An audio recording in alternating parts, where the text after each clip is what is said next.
Hello friends, आज हम लोग बात करेंगे बीएससी फिफ्थ सेमेस्टर केमिस्ट्री जो हम लोग देख रहे हैं उसका यूनिट 1 चल रहा था chemistry of alkenes and cycloalkenes, जिसका ये लेक्चर नंबर 6 वीडियो है।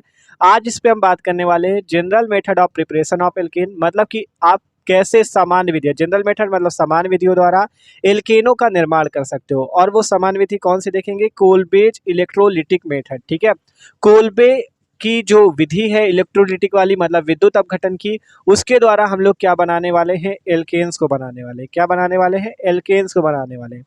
इसके पहले वाले वीडियो में हमने आपको और भी समान विधियां बताई थी कि किन किन विधियों से आप एल्केनों का निर्माण कर सकते हो, तो वो वाला भी वीडियो जरूर देख लेना। ठीक है, आपको डिस्क्रिप्शन पे लिंक मिल जाएगी प्लेलिस्ट की, आप जाके चेक कर सकते हो, तो वीडियो जरूर चेक कर लेना। तो इस पे आज हम क्या बात करेंगे? कोलबेज इलेक्ट्रोलिटिक मेथड के बारे में, कि कैसे आप कोलबे की जो विद्युत अपघटन की विधि है उसके द्वारा एल्केन्स का निर्माण कर सकते हो। तो यार प्लीज वीडियो को लास्ट तक जरूर देखना, और अगर चैनल पे नए हो तो चैनल को सब्सक्राइब और वीडियो को लाइक भी कर लेना। तो चलो देखते हैं आपका कोलबेज इलेक्ट्रोलिटिक मेथड को। ठीक है, तो देखो देखते हैं कोलबेज इलेक्ट्रोलिटिक मेथड को, कैसे इस मेथड के द्वारा हम लोग एल्केन्स का निर्माण कर सकते हैं। ठीक है, तो हमें बनाना है एल्केन। एल्केन क्या होते हैं? जैसे मेथेन, एथेन, प्रोपेन, ये सारे आपके क्या होते हैं? एल्केन्स होते हैं। तो इन्हीं का निर्माण आपको कोलबे की इलेक्ट्रोलिटिक मेथड द्वारा करना है। तो देखो पहले थ्योरी पढ़ो फिर आपको समझाते हैं। देखो थ्योरी आपको साइड पे शो रही होगी कि किसी सैचुरेटेड मोनोकार्बोक्सिलिक एसिड के सोडियम या पोटेशियम सॉल्ट के सांद्र जलीय विलयन का इलेक्ट्रोलिसिस करने पर एल्केन बनती है। क्या कहा गया आपसे? हमने कहा सैचुरेटेड मोनोकार्बोक्सिलिक एसिड। ठीक है, सैचुरेटेड मोनोकार्बोक्सिलिक एसिड, एकदम ध्यान से समझोगे तो पूरी विधि समझ में आ जाएगी। ठीक है, सैचुरेटेड मोनोकार्बोक्सिलिक एसिड ये क्या होती है? मोनोकार्बोक्सिलिक एसिड समझते हो, मतलब कि जिसपे COOH ग्रुप की संख्या 1 हो, यही तो कार्बोक्सिलिक होता है जिसपे COOH होता है। तो जिसपे COOH ग्रुप की संख्या 1 हो वो क्या होगा? मोनो। अगर COOH ग्रुप की संख्या 2 हो जाए तो वो डाई कार्बोक्सिलिक बन जाएगा, 3 हो जाए तो वो ट्राई कार्बोक्सिलिक एसिड बन जाएगा। तो वही चीज हमने कहा आपको क्या लेना है? सैचुरेटेड का मतलब संतृप्त। ठीक है, संतृप्त मोनोकार्बोक्सिलिक अम्ल या सैचुरेटेड मोनोकार्बोक्सिलिक एसिड लेना है। और क्या करना है? देखो ध्यान से पढ़ो, उसका सोडियम या पोटेशियम सॉल्ट लेना है, पोटेशियम सॉल्ट लेना है। ठीक है, सोडियम या पोटेशियम सॉल्ट लेना है। जैसे RCOOH है तो आप इसकी जगह क्या क्या ले सकते हो? RCOONA ले सकते हो और RCOOK ले सकते हो। सिंपल बात समझो, अगर इतना समझ गए तो रिएक्शन समझ में आ जाएगी। देखो सबसे पहले हमने आपको कहा थ्योरी पढ़ो, कह रहा है सैचुरेटेड मोनोकार्बोक्सिलिक एसिड को, ठीक है, सैचुरेटेड मोनोकार्बोक्सिलिक एसिड के सोडियम या पोटेशियम सॉल्ट, देखो कार्बोक्सिलिक एसिड ये होता है, यहाँ का आपको हाइड्रोजन हटा देना है, यहाँ सोडियम लगाओगे तो ये सोडियम सॉल्ट बन जाएगा कार्बोक्सिलिक एसिड का, पोटेशियम लगाओगे तो पोटेशियम सॉल्ट बन जाएगा। तो सोडियम या पोटेशियम सॉल्ट के सांद्र जलीय विलयन का इलेक्ट्रोलिसिस करने पर एल्केन बनती। क्या कहा गया? सोडियम या पोटेशियम सॉल्ट के जलीय विलयन का इलेक्ट्रोलिसिस का मतलब होता है वैद्युत अपघटन। इलेक्ट्रोलिसिस करने पर क्या बनती है? आपकी क्या बनती है? आपकी एल्केन्स बनती है। ठीक है, सिंपल आपको करना क्या है? आपको सोडियम या पोटेशियम लवण लेना है या सॉल्ट लेना है, किसका? कार्बोक्सिलिक एसिड का, उसका इलेक्ट्रोलिसिस करना है जिससे आपका एल्केन का निर्माण होगा। तो चलो देखते हैं। ठीक है, तो सिंपल देखो हम लेते हैं यहाँ पे, मान लो हम ले क्या, पोटेशियम लवण भी ले सकते हो, सोडियम लवण भी ले सकते हो, दोनों रिएक्शन दिखाएंगे। देखो दोनों देखते जाओ, ये है कार्बोक्सिलिक अम्ल का सोडियम लवण, ये है पोटेशियम लवण। ठीक है, अगर आप इसका कहा गया इसके जलीय विलयन का विद्युत अपघटन या इलेक्ट्रोलिसिस करना है आपको। ठीक है, तो जलीय विलयन का मतलब इसकी क्रिया जल से करनी होगी, और करना क्या है? इसका इलेक्ट्रोलिसिस करना है। तो इलेक्ट्रोलिसिस हम लोग इसका कर देते हैं। ठीक है, जब इसका इलेक्ट्रोलिसिस होगा तो होगा कैसे? आपको यहाँ पे 2 का गुणा कर लेना है, जिससे एल्किल ग्रुप, ये R जो लगा होता है ये एल्किल ग्रुप होता है, जैसे मेथिल ग्रुप, एथिल ग्रुप, ये सब होते हैं एल्किल ग्रुप। ठीक है, CH3 C2H5 ये एल्किल ग्रुप होते हैं। तो R आपको यहाँ पे 2 कर लेना, जिससे बाहर क्या निकलेगा? 2R बाहर निकलेंगे इस टाइप से, क्योंकि 2R हो गए ना यहाँ पे।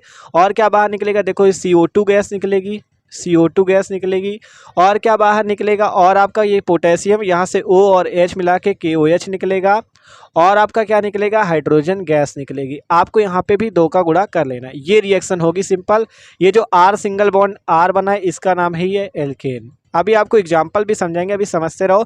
सिंपल ये क्या है इसका? ये कार्बोक्सिलिक अम्ल का क्या है, पोटेशियम सॉल्ट है। इसकी जब जलीय विलयन से आपसे कहा गया था, थ्योरी पढ़ो, किसी सैचुरेटेड मोनोकार्बोक्सिलिक एसिड के सोडियम या पोटेशियम लवण या साल्ट के सांद्र जलीय विलयन का इलेक्ट्रोलिसिस अर्थात हिंदी पे कहें तो वैद्युत अपघटन कराने पर एल्केन बनती है और यह मेथड कोलबेज इलेक्ट्रोलिसिस मेथड कहलाता है। ठीक है, तो सिंपल ये एल्केन बन गई। जलीय विलयन कहा गया मतलब इसकी क्रिया H2O से करनी है, जल से करनी है, वाटर से करनी है। ठीक है, अगर इस पे देखो सोडियम पे तो 2H2O इस पे भी ले लो, यहाँ पे भी 2 का गुणा, सिंपल इसका इलेक्ट्रोलिसिस होगा। इलेक्ट्रोलिसिस या वैद्युत अपघटन जब होगा तो यहाँ से होगा कि आपका सिंपल बनेगा सब कुछ वही CO2, यहाँ पे बस NaOH ले लेना है आपको। ठीक है, और यहाँ पे हाइड्रोजन बाहर निकल जाएगी।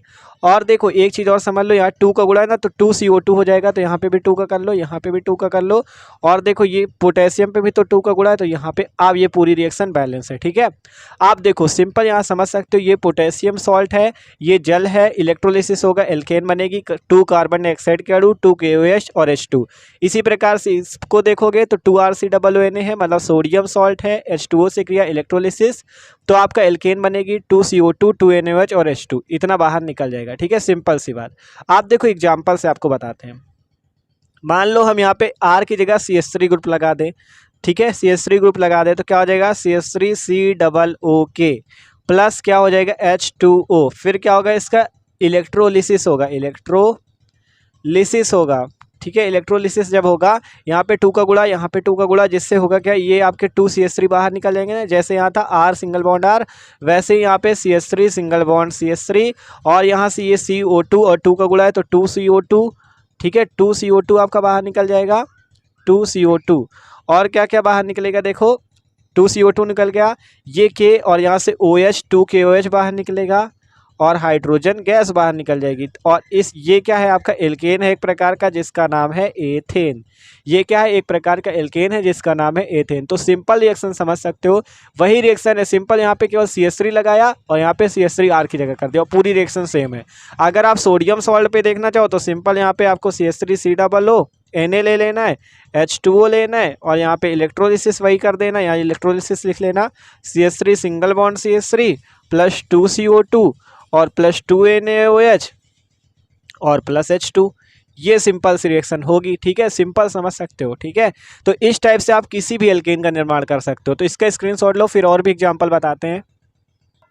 आप देखो, मान लो हम क्या ले लें यहाँ पे CH3CH2, या आप कह सकते हो C2H5 ग्रुप। क्या कर लें हम यहाँ पे, C2H5 ग्रुप ले लें, C2H5 ले ले, COO और K भी लगा सकते हो, मतलब पोटेशियम सोडियम कुछ भी लगा लो, पोटेशियम लगा लिया मान लो, और H2O से क्रिया करनी, सिंपल वही चीज़ रहेगा, 2 का गुणा यहाँ, 2 का गुणा यहाँ, यहाँ पे इलेक्ट्रोलिसिस होगा, इसका इलेक्ट्रोलिसिस, और होगा क्या, यहाँ से बनेगा क्या, ये 2 बार है ना C2H5, तो यहाँ पे लगा दो C2H5 सिंगल बॉन्ड C2H5, और क्या हो जाएगा 2CO2 2 KOH। ठीक है, 2 KOH और 2 और आपका क्या बाहर निकलेगा, हाइड्रोजन गैस। ये सिंपल सी रिएक्शन होगी। इसका क्या नाम है, ब्यूटेन। ब्यूटेन इस टाइप से भी लिख सकते हो, या डायरेक्ट लिखना चाहो तो 4 कार्बन 10 हाइड्रोजन, मतलब ये ब्यूटेन। इस टाइप से भी लिख सकते हो, C4H10, तो ब्यूटेन बन गया। इसका नाम लिखना चाहो तो देखो पोटेशियम, पोटेशियम, और देखो इस पे 3 कार्बन है तो ये क्या हो जाएगा, प्रोपियोनेट। ठीक है, तो पोटेशियम प्रोपियोनेट इसका नाम हो जाएगा। तो सिंपल ये चीज़ है, इसका नाम क्या हो जाएगा, पोटेशियम प्रोपियोनेट। जल से क्रिया ब्यूटेन बन जाएगा और KOH कार्बन डाइऑक्साइड और हाइड्रोजन। आप देखो बात करें, ये जो इलेक्ट्रोलिसिस की रिएक्शन है ये होती कैसे है। ठीक है, ये जो इलेक्ट्रोलिसिस की रिएक्शन है इसमें होती कैसे, इतना तो आप समझ गए ऐसे हुई, लेकिन थोड़ा अगर इसकी डीपली जाए तो कैसी होती वो समझ लो थोड़ा, कि कैथोड पे कैसी रिएक्शन होगी और एनोड पे कैसी रिएक्शन होगी, वो समझना चाहते हो तो देखो। जैसे हमने आपको दिखाया था क्या, जैसे पहली वाली रिएक्शन थी CH3COOK प्लस 2H2O, यहाँ पे भी 2 का गुणा, इलेक्ट्रोलिसिस उसका हुआ था, इलेक्ट्रोलिसिस हुआ था, जिससे यहाँ पे बना था C2H6 या CH3 single bond CH3 plus 2CO2 plus 2 KOH plus H2, ये बना था ना हमारा।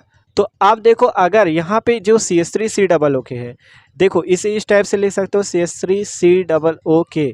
अगर ये आयनों में से तोड़ा जाए तो आप ऐसे लिख सकते हो CH3COO माइनस प्लस क्या हो जाएगा, ये K प्लस हो जाएगा, क्योंकि K पॉजिटिव होगा पोटेशियम और ये निगेटिव, ये हो जाएगा।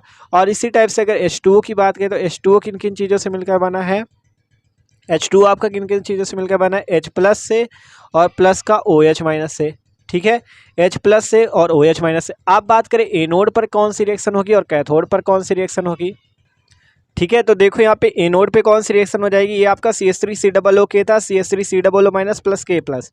तो ये जो CH3COO माइनस है, ठीक है, CH3COO माइनस, इससे ही एल्केन बनेगा। यहाँ पे 2 का गुणा कर लेते हैं, जिससे CH3 और ये CH3 मिलके CH3 सिंगल बॉन्ड CH3 और यहाँ से CO2 बाहर निकलेगा, CO2 निकल गया और कितने 2 का गुणा तो 2 निकलेंगे, ठीक है, CO2 2 निकल जाएंगे। और क्या होगा इस पे, देखो ये 2 निगेटिव भी हैं, इस पे क्या 2 निगेटिव के चिन्ह भी हैं, तो यहाँ पर से 2 इलेक्ट्रॉन आपको निकाल लेने। सिंपल समझो, ये 2 CH3COO माइनस था, तो यहाँ से CH3 single bond CH3 2 CO2 और ये 2 निगेटिव अभी बचे ना इधर, तो रिएक्शन दोनों तरफ बैलेंस होगी, तो यहाँ पे 2 इलेक्ट्रॉन निकाल देने, ठीक है।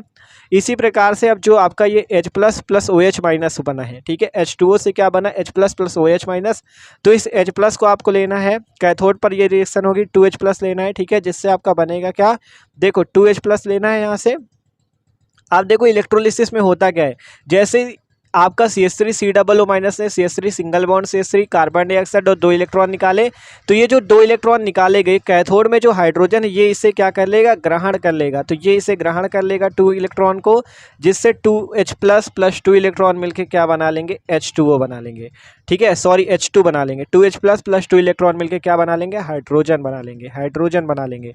तो ये सिंपल सी रिएक्शन है, आप समझ सकते हो, देख सकते हो यहाँ पे क्या क्या बाहर निकला था, CH3 सिंगल बॉन्ड CH3 जिसे C2H6 लिख सकते हो, 2 CO2 निकला था और हाइड्रोजन निकला था, ठीक है। KOH क्यों नहीं निकला इस पे, क्योंकि हमने K तो लिया ही नहीं, केवल इसकी बात हुई ना CH3COO माइनस की। तो सिंपल ये समझो कि इलेक्ट्रोलिसिस रिएक्शन ये कैसे संपन्न होती है, ठीक है। तो ये तो समझ गए थे कैसे हुई, ठीक है, यही रिएक्शन आपकी आई थी कोलबेच जो इलेक्ट्रोलिटिक मेथड थी, ठीक है। तो ये जो इससे और इससे जब जुड़े तो आपका बना एथेन, कार्बन डाइऑक्साइड, QH और H2, और ये बने कैसे ये देख सकते हो, CH3COO के CH3COO minus plus K plus और H2O H plus plus OH minus. और एनोड पे कौन सी रिएक्शन हुई है, CH3COO माइनस, जब इसके 2 मॉलिक्यूल लोगे तो CH3 single bond CH3 plus 2 CO2 plus 2 electron, ठीक है। फिर यहाँ पे 2H प्लस जो होगा, ये H प्लस निकला ना, तो 2H प्लस क्या करेगा, 2 इलेक्ट्रॉन ग्रहण करके हाइड्रोजन बना लेगा। तो ये सिंपल सी रिएक्शन है, स्क्रीनशॉट ले लो, एक बार थ्योरी फिर से पढ़ लेते हैं, ठीक है। तो अब थ्योरी पढ़ो, थ्योरी पे अपने आपसे क्या कहा था, आपसे हमने कहा था किसी सैचुरेटेड मोनोकार्बोक्सिलिक एसिड जैसे RCOOH, सैचुरेटेड मतलब संतृप्त और मोनोकार्बोक्सिलिक का मतलब जिसपे COOH एक हो, तो किसी सैचुरेटेड मोनोकार्बोक्सिलिक एसिड के सोडियम या पोटेशियम सॉल्ट के सांद्र जलीय विलयन का इलेक्ट्रोलिसिस करने पर एल्केन बनती है, क्या बनती है, एल्केन। तो सिंपल सी रिएक्शन थी, आपको हमने मस्त तरीके से समझाई। तो वीडियो अच्छा लगा हो तो लाइक कर देना, चैनल पे नए हो तो सब्सक्राइब जरूर कर देना और इसे अपने दोस्तों के साथ भी शेयर करना। Okay, thanks for watching this video.